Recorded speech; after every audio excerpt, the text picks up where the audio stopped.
ఊదుద్దావా అక్కడ ఊదు ఒకసారి దా ఫస్ట్ ఆఫ్ ఆల్ మీరు మందు తాగారు ఆడినెవరో గుద్దారు బండి నడిపింది ఎవరు ఇప్పుడు పట్టుకున్నప్పుడు నేను పట్టుకున్నప్పుడు నువ్వే నడిపి నేను నడిపానా నేనే నడిపాను ఓకే కానీ బండి వాళ్ళు గొడవ అవుతున్నట్టు నేను నాకు భయం వేస్తున్నారు నువ్వు మాట్లాడుతుంటే నేను ఎక్కడ బండి నడిపాను తాగాను నేనే నడిపాను కానీ వాడు కేసు చేశాడని నేను వచ్చా మందు తాగి బండి నడపచ్చా నేను దాకూడదు మర్యాదగా మాట్లాడు బామ్మద్ది అన్నయ్య ఎందుకు గుద్దొచ్చా మరి వాళ్ళని నేను కొత్త వాడే గుద్దాడు అన్నయ్య ఎవరాడు అన్న బామ్మద్ది మీ బామ్మర్ది గుద్దాడు ఆడిని తీసుకెళ్ళడానికి వచ్చావు నువ్వు ఆయన తీసుకెళ్తాం వస్తే వాడు గుద్దాడు అంట నాకు తెలియదు మరి నువ్వు మందు తాగింది నడుపుతున్నావు బండి వాడికి ఎక్కువైపోయింది నేను తీసుకెళ్తున్నా ఈలోపు హెల్మెట్ పెట్టుకుందాం అనుకున్నా మీరు ఇక్కడ సిగ్నల్ పట్టుకున్నాను మరి మందు తాగితే నీకు ఎంత ఫైన్ పడుతుందో తెలుసా ఎంత చెప్పు 2000 రూపాయలు సర్లే మందు తాగితే కోర్టులో పెడతారు తెలుసాగా ఆ విషయం కూడా మరి ఎందుకు మరి మందు తాగి గవర్నమెంట్ జాబా ప్రైవేట్ జాబ్ అని దాంట్లో ప్రైవేట్ జాబ్ నువ్వేంటమ్మా sir pipeline water line job నువ్వెంత వేసావు నువ్వేమీ లేదు మరి ఈయన ఎంత వేసాడు అక్కడ మామూలుగా ఏం తెలియదు ఏమీ తెలీదా ఏంటి మందు వేయటం కూడా తెలీదా నువ్వు తాగించావా నేనేం ఏపీ లేదండి నిదానంగా సరిగ్గా నిలబడు ఎందుకు అమ్మాయిలాగా అలా ఒకరిని తిరిగి ఏంటి ఇలా కూడా డబ్బులు ఇవ్వచ్చా ఇలా చేత్తోనే డబ్బులు ఇస్తారు ఇలాగా నువ్వు చేసిన క్రైమ్ ఏంటి సార్ ఫైట్ నువ్వు రెండో క్రైమ్ చేస్తున్నావు మళ్ళానే అదే 500 కాయంతో ఎందుకు ఇచ్చావు నువ్వు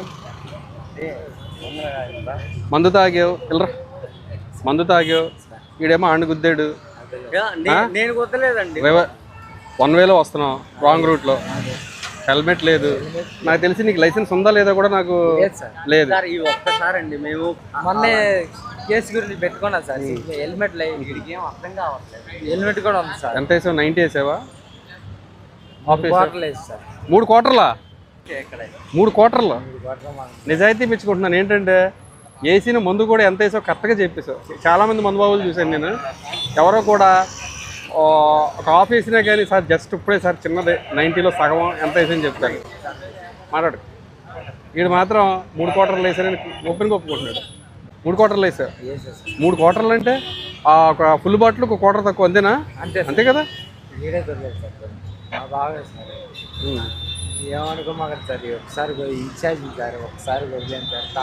నువ్వు చేసిన తప్పుగా ఏదో వదిలేనా రేపొద్దున్న ఇలాగే మీ అమ్మగారు నాన్నగారు బండి మీద వెళ్తున్నప్పుడు ఎవడో మందు తాగి ఇలాగా రివర్స్ రూట్లో వచ్చి గుద్దేస్తాడు వాడికి కూడా 500 ఇచ్చేసి ఇంటికి పంపించేస్తావా మీ అమ్మగారికి మీ నాన్నగారికి చాలా తీవ్రమైన గాయాలు అవుతాయి అమ్మ నాన్న లేరు అందుకని ఇలా తయారు పాపం మేస్త్రి దగ్గర పని చేసుకునేవాడు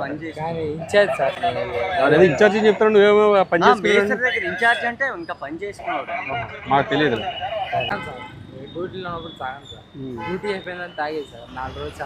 సరేనమ్మా ఇప్పుడు ఏంటంటే నీకు డ్రంక్ అండ్ డ్రైవ్ కేసు పెడతాము బండి అయితే మా దగ్గర పెట్టుకుంటాం నీకు మందు దిగిన తర్వాత రేపు పొద్దున్న రా బండి తీసుకుని వెళ్ళి కానీ నీకు చెప్పే తింటావా ఓకేనా రేపు పొద్దున్న మందు దిగిన తర్వాత తీసిరా ఓకేనా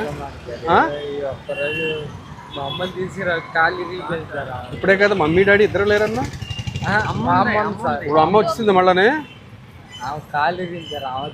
అరే ఇప్పుడే కదా నీ నోడితేనే కదరా అమ్మ నాన్న లేరన్నావు మళ్ళీ బాగా చనిపోయారన్నా గంగూరులో పనిచేసి ఎవరు మా మామ సార్ ఇప్పుడు అమ్మను మామ అయిపోయింది మళ్ళానే ఏంటి మార్చేస్తున్నావు ఏంటారు నువ్వు చనిపోయారు సార్ మా అమ్మ సార్ ఇప్పుడు అమ్మన్నా మరి వద్దు నీలాంటి వాళ్ళని అసలు ఎంకరేజ్ చేయకూడదు అసలు ఒక హెల్మెట్ లేకపోయినా కానీ మేము ఒక్కొక్కసారి మేము చూసి చూడనట్టుగా అయితే ప్రెగ్నెంట్ లేడీస్కి కానీ వాళ్ళ హెల్మెట్ లేకుండా వచ్చినా కానీ లేదా ఫ్యామిలీతో వచ్చినా కానీ కొంతమంది వదిలేస్తారు ఒక్కోసారి ట్రిపుల్ రైడింగ్ కూడా వస్తారు కొంతమంది బ్లడ్కి ఇచ్చి పామాట పడిపోతాడని చెప్పి మధ్యలో కూర్చోబెట్టుకుని అటు ఇటు కూర్చోబెట్టి తీసుకొస్తారు అవి కూడా మేము ట్రిపుల్ రైడింగ్ కింద లెక్కయ్యాము that is Vijayawada traffic police మందు తాగితే మాత్రం పాత తీయించేస్తాం ఏం చేస్తాం పాత తీయించేస్తాం మందు తాగి బండి నడిపితే ప్రజెంట్ అయితే ఇక్కడ ఉండు ఇక్కడ డ్రంక్ అండ్ డ్రైవ్ పెట్టి పంపిస్తాం ఓకే కొంచెం అన్న మేము తట్టుకోలేదు. దేనికి తట్టుకోలేవు? 3 క్వార్టర్ల మందు వేయగలిగిన కెపాసిటీ ఉన్నవాడు డ్రంక్ అండ్ డ్రైవ్ పెద్ద మీకు విషయమే కాదు. అన్న కాదులే అన్న. 3 క్వార్టర్లు అంటే మామూలు కెపాసిటీ కాదు మీది. కాదన్న ఏంటి చేయబట్టుకుంటే సారీ దూరంగా ఉండు. Sorry for that. అబ్బా ఏంటి ఏమన్నా సారీ? For that disturbance. అబ్బా ఏం చదువుకున్నా? ఎంఈసిఎస్. ఏంటది? ఎంఈసిఎస్ అంటే నాకు తెలియదు ఎంఈసిఎస్ అంటే. నిజంగా నాకు తెలియదురా. Maths economics. ఎంఈసిఎస్ అంటారు దాన్ని. ఎంఈసిఎస్ అంట. ఓకే, ఇంగ్లీష్ రావచ్చు నీకైతే? అన్న ఒక్కసారి వదిలే అన్న.